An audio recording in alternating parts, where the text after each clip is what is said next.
In this video, I'll give you an introduction on how to get started with generative music on the Dirtywave M8. I'll talk about how I generally approach this type of music and how I apply it to the M8's workflow.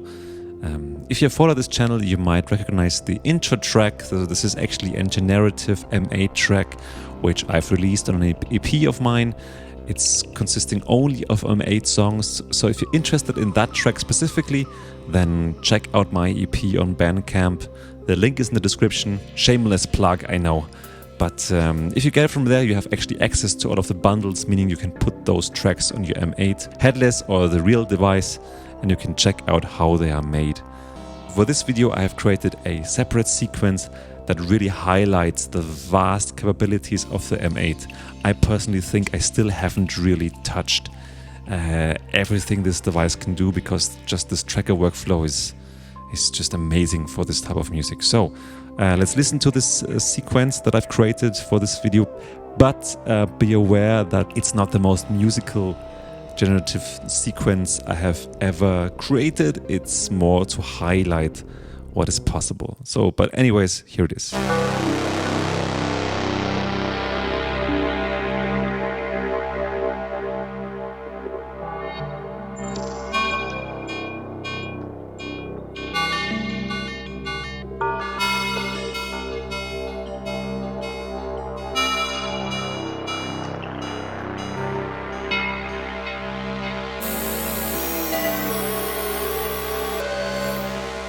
Right, let's get into the actual sequence. So the first one, the phrase 10, chain 10, is actually just one note, as you can tell, with lots of FX commands.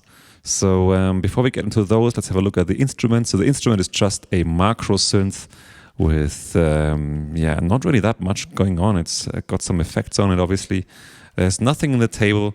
There are some envelopes, so one for the volume, actually just one for the volume and one LFO for the cutoff, but that's about it, right? So the actual instrument is not too crazy, nothing you have not seen before, but let's check out the phrase. So why are those commands here? So the first one is just a C5, so one note, and you can see that there is this pitch command here. Let's maybe listen to it, so you can actually see what's happening.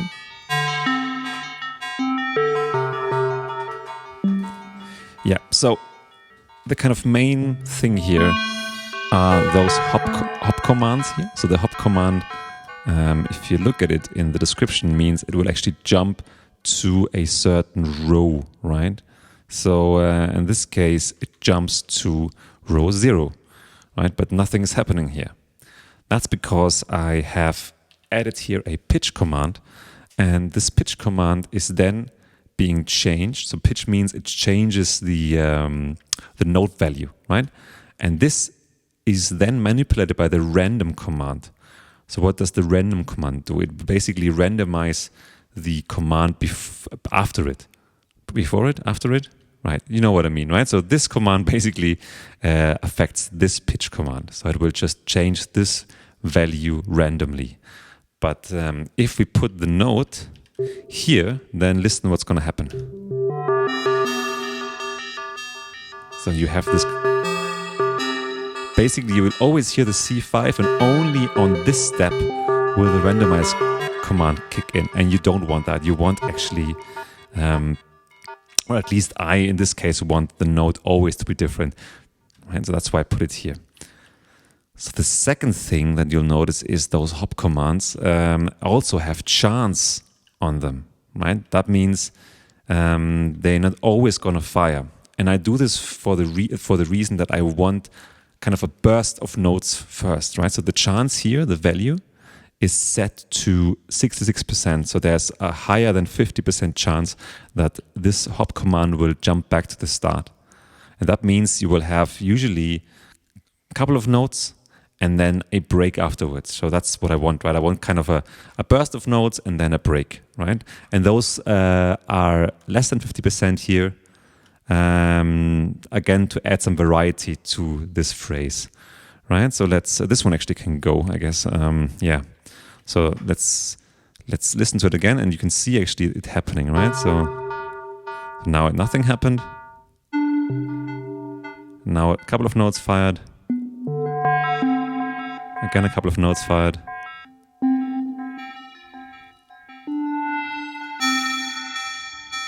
Yeah, so that's kind of what I really wanted, right? If you don't do that, you will just have random notes firing sometimes, but with this you can kind of create a sense of rhythm that you wouldn't have otherwise.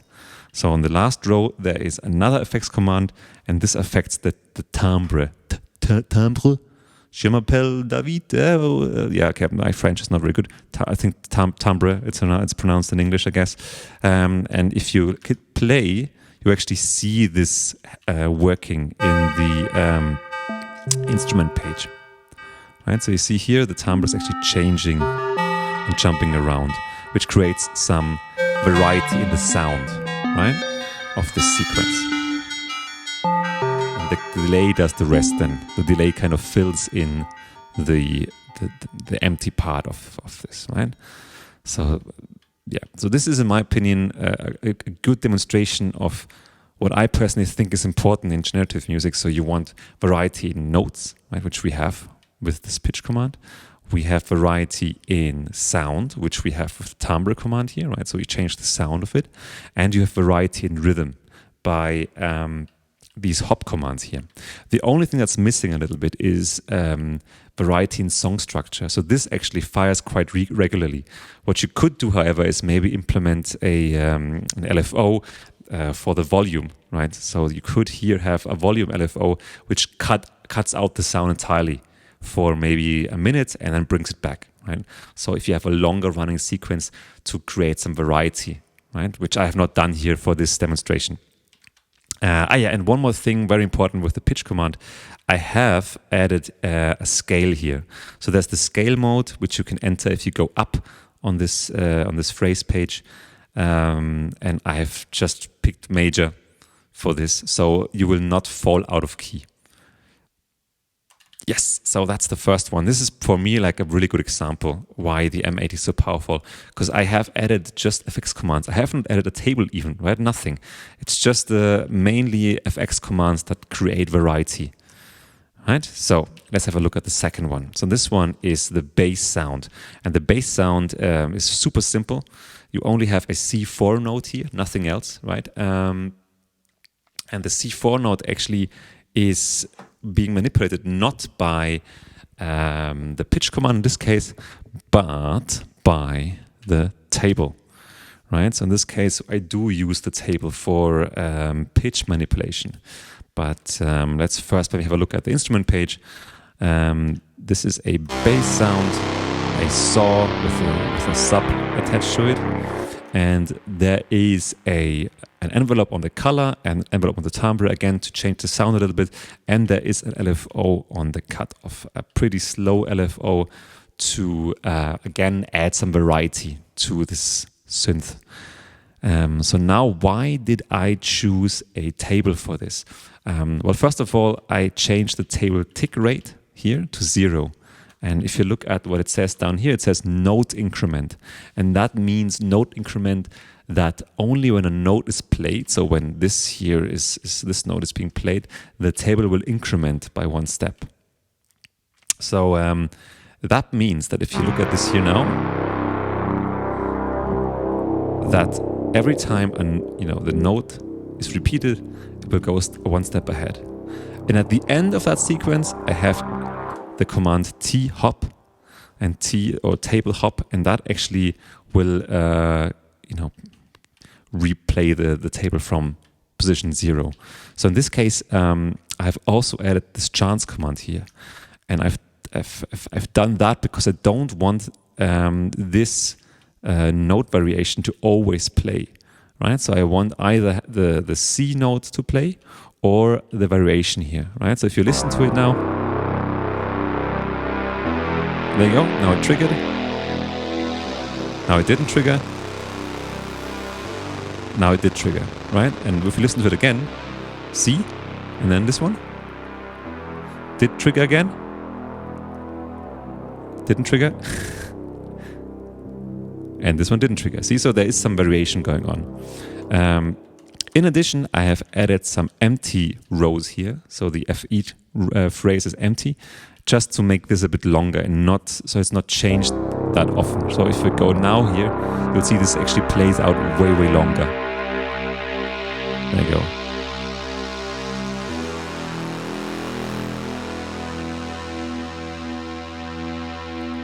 Yeah. So that's the bass track. So this is another way of how you can add variety. So let's have a look at phrase 30 or so, or chain 30 actually, I should say.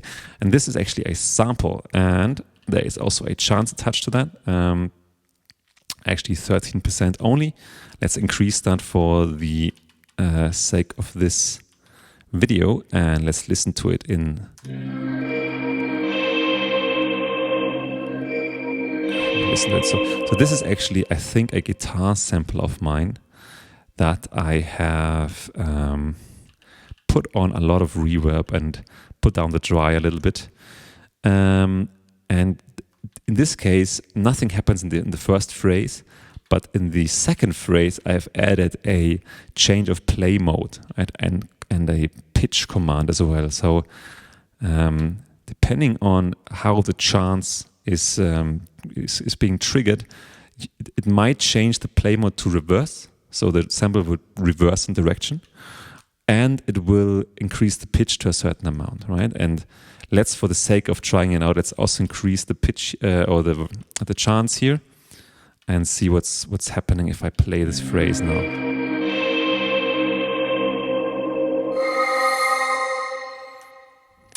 Did it reverse? I think it did reverse, right? Yeah. So let's actually listen to it again, and I'll reduce the percentage of the pitch. There you go. So that's the reverse sound of it, right? So let's leave this up around, let's say, 40% each. So either it will just fade out, like it did now, or it actually will reverse and come back. So this is very simple, but in my opinion, quite a nice effect for samples to give it a bit more interesting sound, right? So sequence 40, what is this? Oh yeah, this is a more chaotic synth. I've used pretty much a similar technique to before, but just with one hop command and a chance. And I've added the cut effects here. So this is the cut off of the filter and the pitch, and again the randomize command below that. So the randomize command randomizes those two values, and the hop command just plays it over and over again, but with the addition that the chance for this node to trigger is only 5%, so very low. I guess I was lucky in this case. So normally that doesn't happen that often. So let's increase it so we can hear it more often.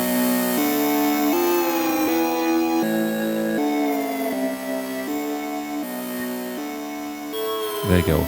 And this is actually a FM patch I've created a while ago, and it has the rate on, I think it's on mod 2, and there is an envelope filter here that changes this mod source. So this is actually creating this kind of pitch down effect you hear, right? So this is what's happening here, right?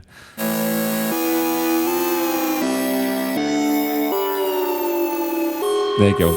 You heard that. That's going down here, right? So that's why I left it on a very low percentage, because yeah, it's a bit crazy, but it's kind of trips you up a little bit, right? So to freshen up the sequence a little bit. Yeah, I think that's it. There's nothing in the table, right?